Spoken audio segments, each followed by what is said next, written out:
zakatnya. Juga kepemilikannya tetap haulnya satu tahun. Wa ma yujadu minar rikas wa fihil humus.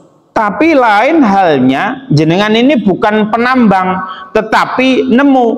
Rikas itu apa? Harta karun. Harta karun. Karun itu dari kata-kata kita saja yang namai. Dulu ada orang namanya Korun. Korun itu di Mesir. Saya pernah di daerah sana, di salah satu kota yang ada di Mesir itu ada istananya Korun dan lain sebagainya. Bagaimana saking kayanya kalau memikul kunci daripada gudangnya itu banyak prajuritnya, itu mek kuncinya itu berarti gudangnya kan banyak, itu kaya sekali. Tetapi pada zaman dulu orang ini tidak bersyukur, tidak mengeluarkan zakat, tidak mau bersedekah, maka pada saat itu ditenggelamkan oleh Allah Subhanahu wa taala. Seluruh hartanya itu ditenggelamkan, maknanya terpendam. Sehingga cerita itu nyampe sini, kalau dulu Korun di sana, kalau sekarang nemu dipikir ini hartanya Korun. Berarti apa? Kita harta karun. Nah, itu asal mula sejarahnya. Sehingga kita kalau menemukan harta karun atau harta rikas, menemukan pajaknya bukan kok pajak ini apa? Zakatnya bukan daripada 2,5 tetapi apa? Wa fiha khumus. Khumus itu 1/5. Berarti berapa? 20% saja. Wah, enak ini. Kalau kita nemu depan rumah, oh ternyata masak kaleng gitu ya, zakatnya hanya 20% saja. Nemu loh. Nah, gitu diwajibi. Kemudian apa? Selanjutnya yang kita bahas, ini yang mau kita lakukan pada bulan Ramadan. Waswaslun tajibu zakatul fitr bitalasati asya. Adapun yang kita bahas itu tentang zakatul fitrah. Zakatul fitrah ini ada syarat dan ketentuan. Yang pertama syaratnya adalah al-Islam. Jadi kalau ada orang yang nggak bayar zakat, oh lah sama itu siapa? Oh saya ini orang Nasrani. Ya udah nggak usah protes karena yang wajib zakat itu hanya orang Islam. Yang kedua, wa bi ghurubi syamsi min akhir yaumin min syahri Ramadan. Lah ini orangnya menangi, apa bahasa Indonesianya menangi itu apa? Hah? Ngalami, ya betul ini pasti bahasa ngalami apa? Yaitu ngalami atau hidup pada saat akhir Ramadan sudah, bukan akhir Ramadan pada saat bulan Ramadan di akhirnya. Berarti apa? Setelah maghrib, menangi maghribnya di akhir Ramadan, maka ini wajib zakat. Kalau jenengan mati sebelum, ya gak dongakno ya ini ya. Ya lagi ngomongnya gimana nih? Ya ini gak dongakno. Kalau jenengan mati sebelum maghribnya di akhir Ramadan, wes keluar gawe, gak usah repot-repot, gak usah dikeluarkan zakat fitrah. Tapi ya tahlil pitung dino tambah gede ini operasionalnya begitu ya. Jadi apa? Wa bi ghurubi syamsi min akhir yaum min syahri Ramadan. Jika seseorang itu hidup pada saat dia mendengarkan adzan di akhir Ramadan tanggal 29 atau 30, kemudian ada hisab isbatul ru'yah itu, maka oh ya besok Ramadan, besok ini lebaran, oh ternyata hidup jenengan, maka jenengan wajib zakat. Tapi ngati-ngati biar kita husnudon ke Allah. Husnudon itu positive thinking, apa? Zakatlah kita itu sebelum akhir Ramadan, ya itu arep-arep cek urip terus begitu ya. Nanti kalau jenengan tidak hidup seumpama mati, ya dianggap sedekah begitu ya. Baik. Yang ketiga adalah wujudul wujudul fadli an qutihi wa quti ayalihi fi dzalikal yaum. Adanya kelebihan makanan. Lah sampean sampai makanan aja nggak ada. Lah ini ya ndak wajib. Sing dipangan hari ini tidak ada, ini tidak wajib. Kalau jenengan ada yang dimakan hari itu, maka jenengan sudah wajib. Apakah memang ada orang itu yang nggak punya makanan sama sekali? Dulu itu begini, Rasulullah itu memiliki jubahnya itu ceritanya diberikan kepada putri beliau. Kemudian ini kamu simpan. Tiba-tiba baru datang, baru diberikan, ada yang datang pengemis, assalamualaikum, waalaikumsalam, aku ini sudah lapar, aku nggak punya makanan. Rasulullah itu orang paling nggak bisa Jadi kalau ada yang minta pasti dikasih. Rasulullah itu begitu orangnya, masya Allah luar biasa. Sampai ditanya kepada putrinya, apakah ada makanan? Walau tidak ada ya Rasulullah, walau sampai sebutir gandum pun kita tidak punya. Wah ini bagaimana? Coba jubah yang kukasihkan kamu tadi itu coba mana? Langsung diberikan kepada orang. Ini bukti anta wa malu kali abik. Harta kalian ini wa maluka li abik, maknanya orang tua kita itu masih berhak. Abi itu kata-kata ya umiknya juga berhak. Anta wa maluka li abik, kamu dengan harta kamu orang tua kalian berhak. Maksudnya jasad kita ini orang tua juga kita berhak, walaupun harta itu diberi oleh kita. Jangankan diberi oleh kita, DSOG karpe dewe itu juga mendapatkan orang tua kita juga berhak. Jadi kalau tiba-tiba orang tua kita datang ke rumah apa jenenge seneng ambil TV atau kita di ruang tamu masa beliau berhak, ya sudah nggak usah marah-marah lah kita. Orang berhak kok dimarahi lah, kita yang harus sadar, oh iya ibuku juga berhak. Jangankan rumah saya, diri saya ini juga, atas diri saya juga berhak. Sehingga kalau kita itu jasad kita yang milik orang tua kita, sehingga kalau kita dipanggil orang tua kita ya datang.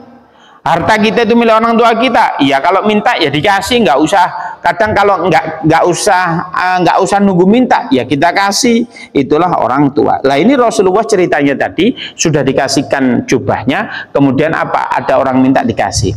Ini loh, Rasulullah itu yang dimuliakan oleh Allah bukan hanya fisiknya beliau, bukan hanya rohnya beliau, tapi harta benda atau benda-benda yang milik Rasulullah itu dimuliakan oleh Allah Subhanahu wa taala. Habis itu setelah dikasih, apa yang terjadi? Orang yang menerima tadi ke pasar. Assalamualaikum, waalaikumsalam. Ini jubah milik Rasulullah. Aku barusan datang ke rumahnya minta makan tapi dikasih jubah. Siapa di antara kalian yang pengen beli, silahkan beli. Kemudian ada orang yang kaya raya tapi buta. Kemudian memerintahkan hamba sahayanya, apalagi zaman sekarang budaknya begitu ya, hamba sahayanya. Wis, aku dengar ini jubahnya Rasulullah. Kamu datang ke pasar, kamu beli itu jubahnya berapapun harganya. Kemudian kalau kamu sudah melaksanakan tugasku tadi, maka kamu akan kumerdekakan. Kemudian apa yang terjadi ke pasar? Ini bosku mau ini, terserah kamu ngasih harga berapa, dibeli. Kemudian dari yang dia miskin, dia menjadi kaya. Kemudian dari yang menjadi hamba sahaya, kemudian dia merdeka. Wah ini gara-gara jubah situ iman. Kemudian jubah itu dicium oleh orang ini. Ya Allah, kemuliaan yang kau berikan kepada baginda Nabi Muhammad SAW, aku meminta kepadamu ya Allah, diuyak-uyak ini, ditempelin ke matanya, aku minta ya Allah atas aku bertawasul kepada kebaikan yang kau berikan kepada Rasulullah, maka sembuhkanlah mataku ini. Maka pada saat itu dia bisa melihat bahkan lebih terang daripada sebelumnya. Maksudnya sebelumnya itu dia bukan buta mulai awal, buta entah stroke, tidak diterangkan di situ. Maka bayangkan Rasulullah itu yang dimuliakan oleh Allah gara-gara jubahnya, dari orang miskin menjadi kaya, dari hamba sahaya menjadi merdeka, dari orang yang buta menjadi dia bisa melihat. Itulah Rasulullah, luar biasa. Nah, kembali kepada di sini, kalau ada seseorang yang tidak bisa makan hari itu, ya wis tidak wajib zakat. Kalau yang wajib itu ada nilai lebih, berarti ada makanan lebih, maka dia wajib zakat fitrah. Insya Allah kita yang ada di masjid ini dimampukan oleh Allah mengeluarkan zakat fitrah, bukan hanya fitrah tetapi zakat yang lain sebagainya. Kemudian wa yuzaki an nafsihi wa amman talzamuhu nafaqatuhu minal muslimina so'an min qutin baladin wa qad ruhu khamsatu artal wa sulusu bil iraq. Nah, dan seseorang harus menzakati, bahasanya gitu ya, dirinya sendiri atau orang yang orang yang dinafkahi. Jadi yang harus kita zakati yang pertama diri kita sendiri. Kemudian ada orang yang kita nafakoi. Yang kita nafakoi itu siapa? Anak-anak kita. Anak-anak kita itu belum menghasilkan uang, berarti Kita yang nafakoi kita. Istri kita. Maka wajib dizakati. Lek bojone siji ya siji iku dizakati, lek bojone sampai papat ya sampean zakate ping wae 3 kilo ping. Oh kok pengalaman begini, ping papat begitu ya. Nah, istrinya satu kok ngomong ping papate cetha. Nah, di sini maka kalau kita memiliki siapa saja yang kita tanggung, termasuk orang tua kita itu tidak mampu tapi kita yang menanggung, maka zakat orang tua kita itu wajib kita yang mengeluarkan. Berarti yang wajib di zakat itu adalah satu, diri kita sendiri, dua, orang yang kita kafil atau orang yang kita apa ya tadi, orang yang kita cover lah kehidupannya gitu ya. Taib. Wa tudfa'uz zakah ilal asanifu thamaniyati alladhi zakatuhumullahu ta'ala fi kitabihil azizi fi qaulihi ta'ala, bahwasannya zakat itu dikeluarkan oleh Allah Subhanahu wa taala kepada siapa? Yaitu asanifu thamaniyah, 8 asnaf, yaitu ada 8 saja yang berhak menerima zakat.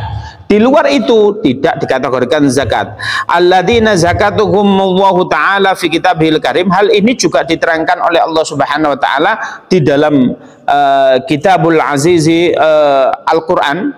Apa? Yaitu yang pertama adalah innamas shadaqatu lil fuqara. Berarti orang fakir. Orang fakir ini bagaimana sih kategori fakir? Ada yang tahu? Kira-kira kategori orang fakir di masjid ini orang fakir atau tidak? Halo? Pensiunan. Ternyata di Indonesia yang mengklasifikasi orang fakir miskin ini gampang. Didelok nang bawone ono LPG melon apa ndak ini? LPG melon kan ada tulisannya khusus fakir miskin. Waduh, awak-awak ya kena juga ini ternyata. Saya masih pakai melon ini. Bukan itu ternyata standarnya ya. Jadi kalau standarnya itu semua orang Indonesia ini kena semua, ini kasihan ini. Fakir miskin itu, fakir itu adalah yang pertama apabila dia itu masih memiliki harta tapi hartanya hanya cukup untuk dirinya dan yang buat dia tidak berpenghasilan.